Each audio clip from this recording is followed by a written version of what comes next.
I am now creating weekly exclusive content for Patreon, so if you are interested in that, go check out the link down below. And of course, if you want to avoid the random lottery of FIFA points, you want to go straight to the source, buy the players directly, use u7buy.com and use the code TVM at checkout. What is going on, guys? TVM here. Welcome back to a different type of video. It is kind of a wish list, but not really. I'm going to go through what I've enjoyed about this game and what I wish was better, and then of course I'm going to go through what I would like to see improve for FIFA 21. That goes for menus and it goes for gameplay as well. I mean, I could do two separate videos, but we'll just do both in one. Why not? I'll try and make it as short as possible, and of course, if you do go on to enjoy it, feel free to hit the like button and subscribe. It would really help me out a lot. Now, the reason I want to do this now, even though we're only in June and the game doesn't come out till the 1st of October for early access people, is because there's going to be an awful lot of information about this game coming out over the next few weeks and months. And I think August is the month that EA are going to go, this is what's happening through every single game mode, but we probably will get dribs and drabs through July as well. They will drop one or two little things, and of course there may be some leaks and stuff like that. So I want to just get this down, and then we can revisit and talk about and sort of bring up points that we've already made today when we get new information. That makes sense? Cool. So, menus of FIFA 20 they've been a bit hit and miss. You know, some things have been amazing and other things have been less so. Ligue SBC in FIFA 19 was my jam. Loved it, right? Absolutely sensational. We had really good pack returns for the majority of the leagues. And of course, we had icons as well, which I thought was, at the time, I don't know. I took it for granted, I guess. I just didn't really think anything of it. It was just cool because we could put all our fodder into it, right? Now that they're not there, I realise how good it was, because we have been heavily reliant on EA dropping players that we can actually work towards. And half the time, and we just ignore the Summer Heat stuff because Summer Heat has been above and beyond expectation. So ignore that for a second. We have a look at these cards. Cyprian's Premium wasn't even released that long ago, and in my opinion, that card isn't as good as some of the other cards on the market that you can get for 50k. So even though that's three segments, 84, 86, and an 86, it's basically the same price as Ericsson that has just come out. That, in my opinion, is a little bit overkill. And because the card, it's not a bad card. 3-star weak foot is annoying, of course, and a few other things. I'm not going to go through all the cards, right? But that card, it's a good card. It's very well rounded. But if that was an icon Makalele, for example, instead, I would be much more inclined to go for that because A, it's a unbelievably desirable card to get. I don't know, like Makalele might not be the correct player to choose in that situation. I don't know, name another one that's of similar quality to Cyprian that it plays in the same position. I don't know, right? But my point is, icons last year were far more desirable and they were there a lot earlier. Like, they keep releasing players, which is nice, and now that Summer Heat is here, they are doing it more often, which I like.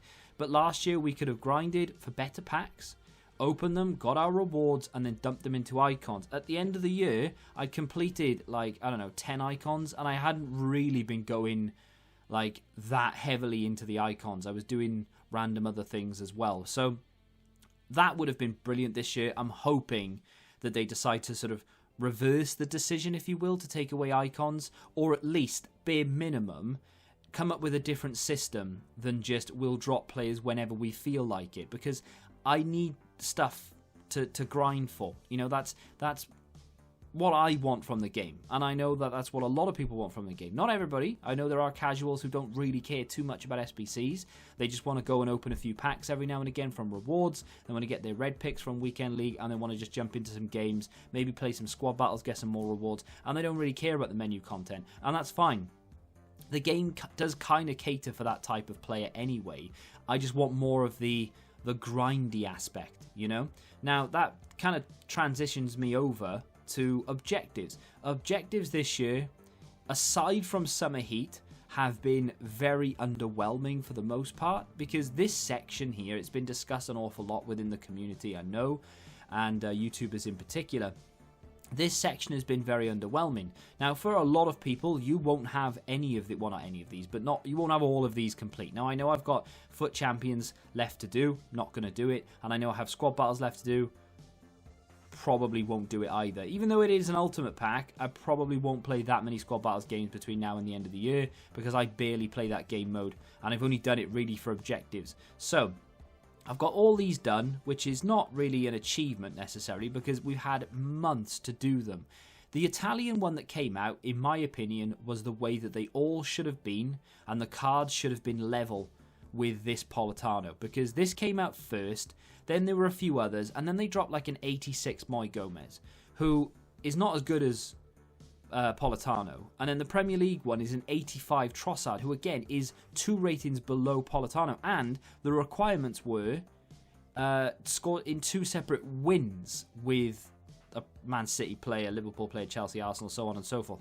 The Italian one was just scoring 3 separate matches, so it was a little bit longer in a way, but you didn't have to win the game, which I thought was brilliant because it meant that even though you're losing 9-0, if I can just get a goal with a Torino player, I've checked off 1 goal from my Torino objective, and I like that. Now, I'm not saying every objective has to be non-win condition, but I did really enjoy the non-win condition aspect of this card. The thing that I would have liked a little bit more as well is we do this for every single team, score in 3 separate matches with a player from said club, right?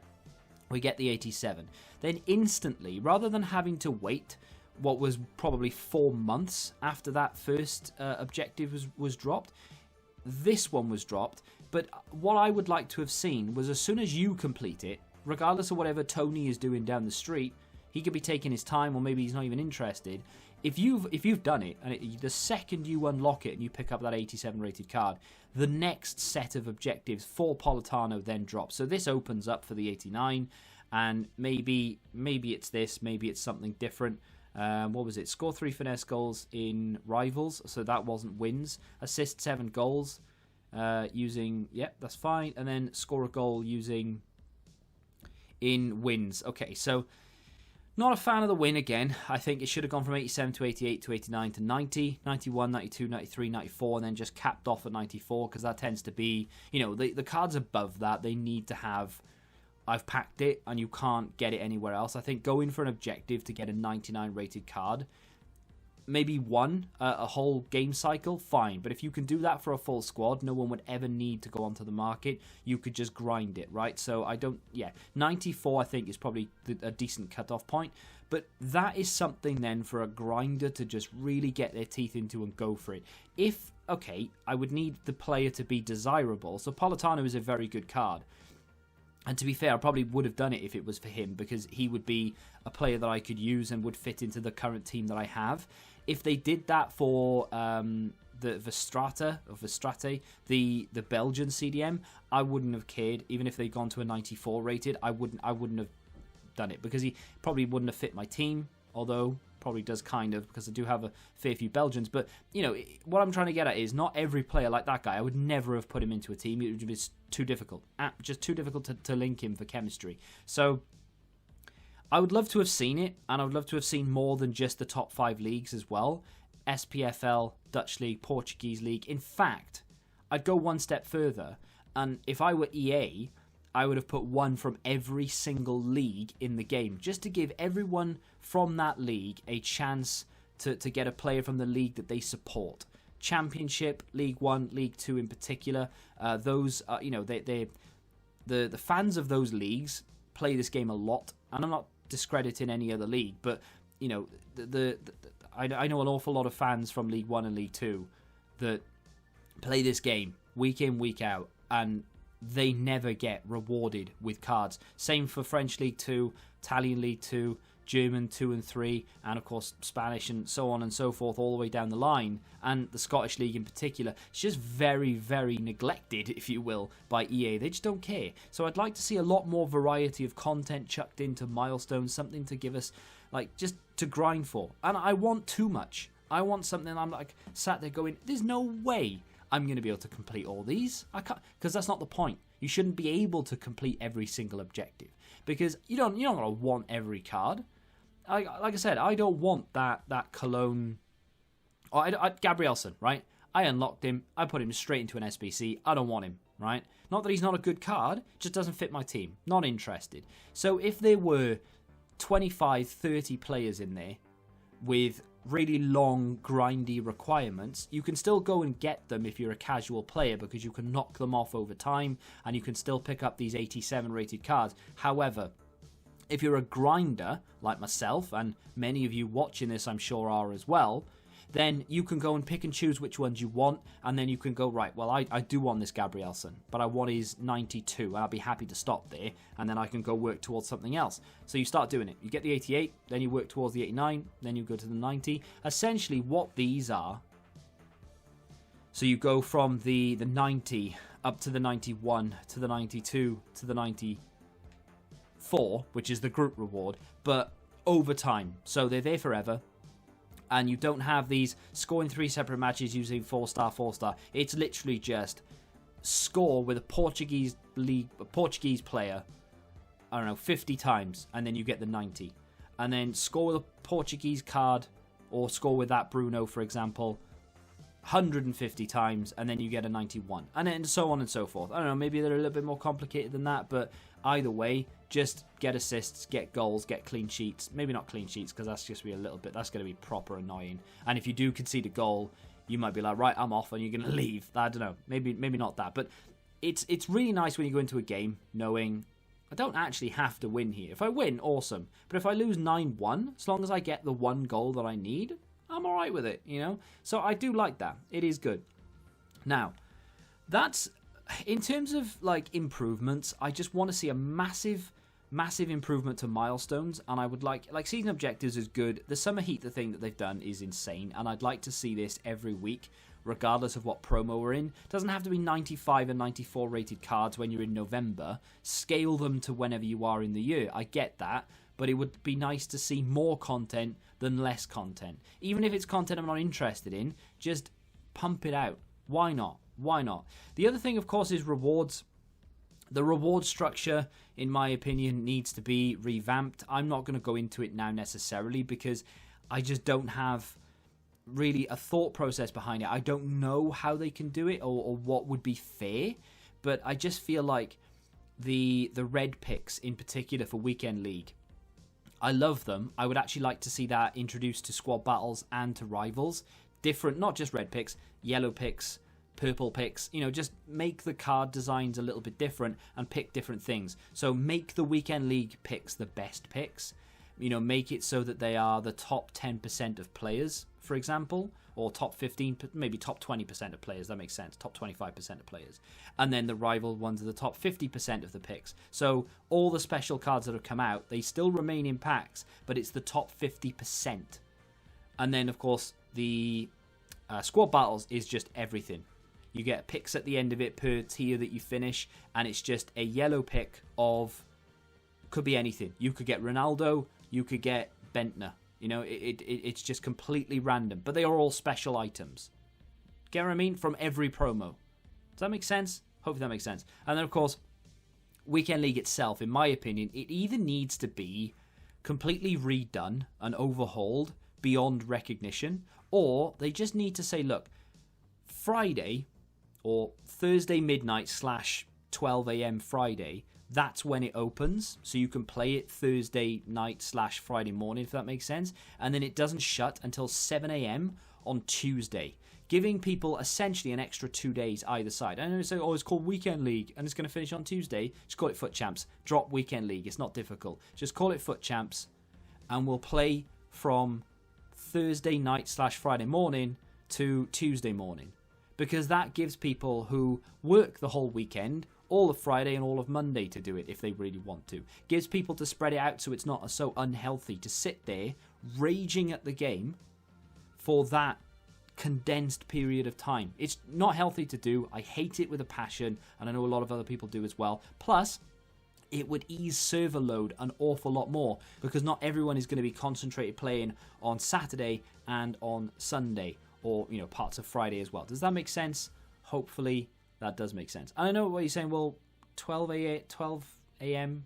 Why? Well, because a lot of people like myself, they don't go to bed till like 5, right? So I'm literally sat there Thursday / Friday till 5 a.m. I'm doing stuff. Obviously, I'm not just staying up for the sake of it, but I could be playing champs then, and I can't because it doesn't open until 7 a.m, even though technically speaking it's Friday. So yeah, just a little bit silly in my opinion, but there we go.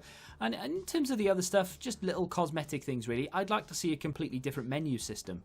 Like, this has been Ultimate Team since, what, FIFA 13, maybe even FIFA 12? It's been basically the same thing. I'd like just a completely different look. It doesn't really matter that I don't need it, but I would like it. It would just be different, you know, just a completely different overhauled system. That's just me. And of course, the whole FIFA point discussion, we could get into it if you want, but I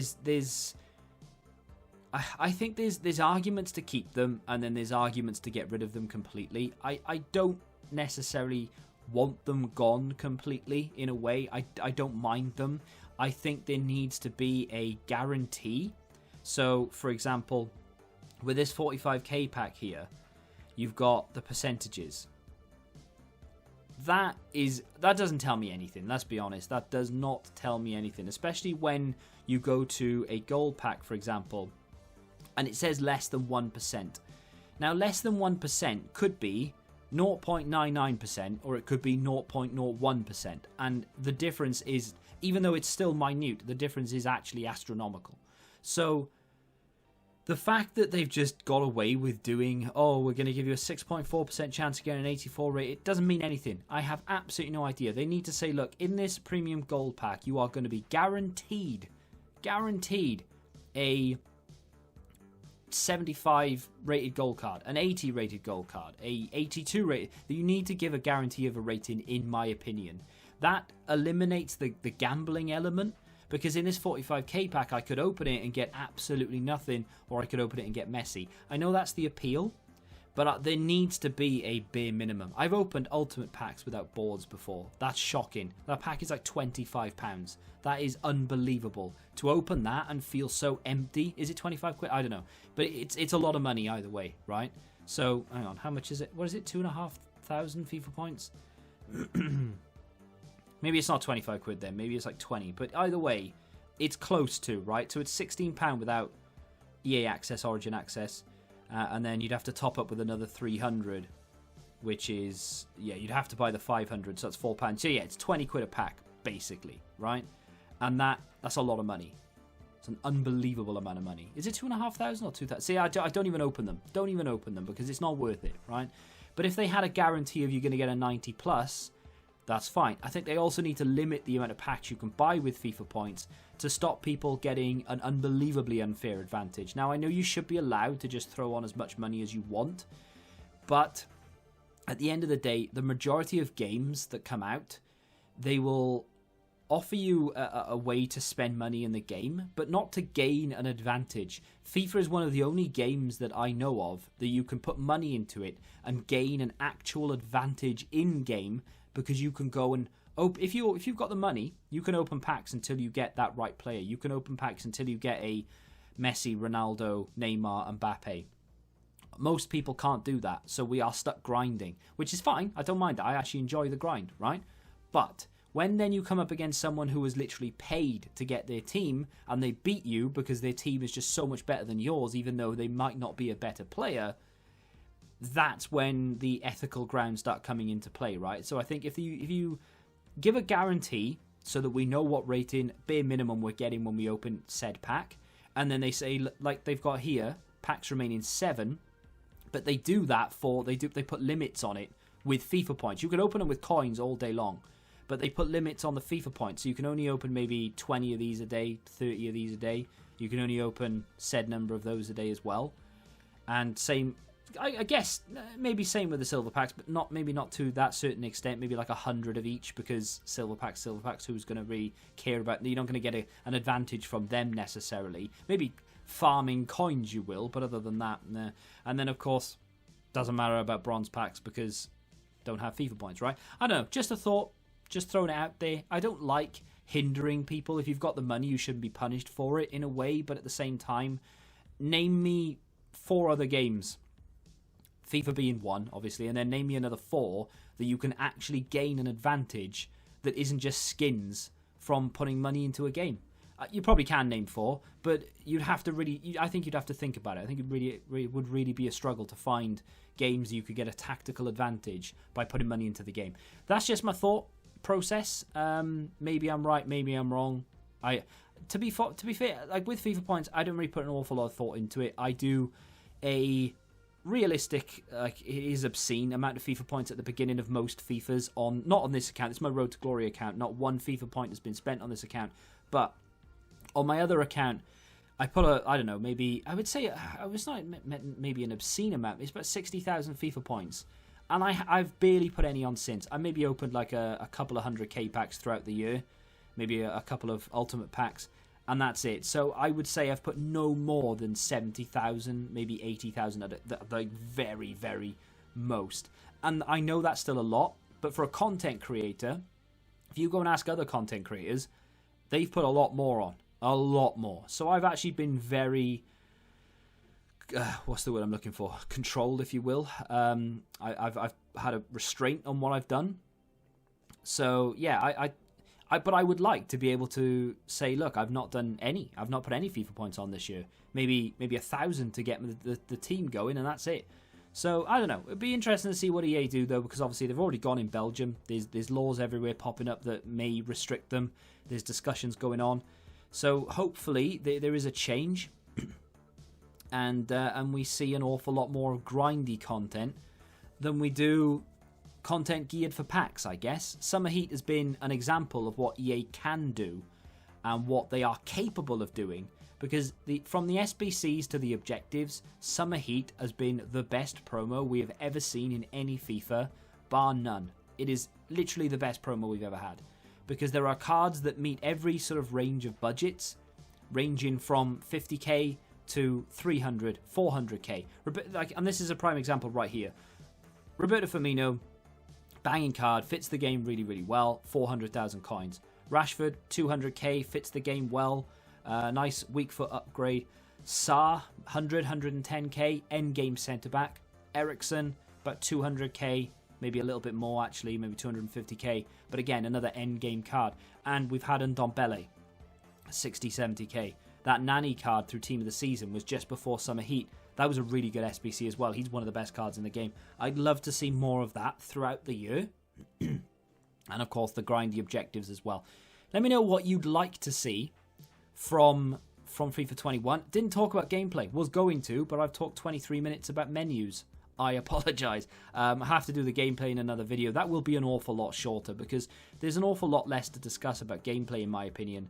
But that's just me, because I feel like a lot of the gameplay issues lie with the connection rather than the actual gameplay itself.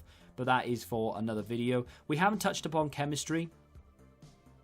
Maybe I'll talk about that in the gameplay. I'll just tag it on.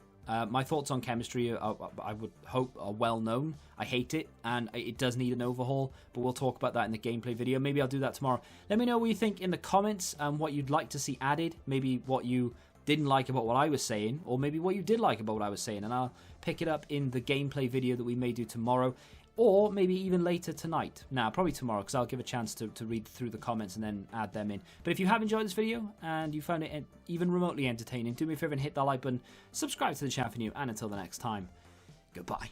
Football Index. The game changed. Download the app now.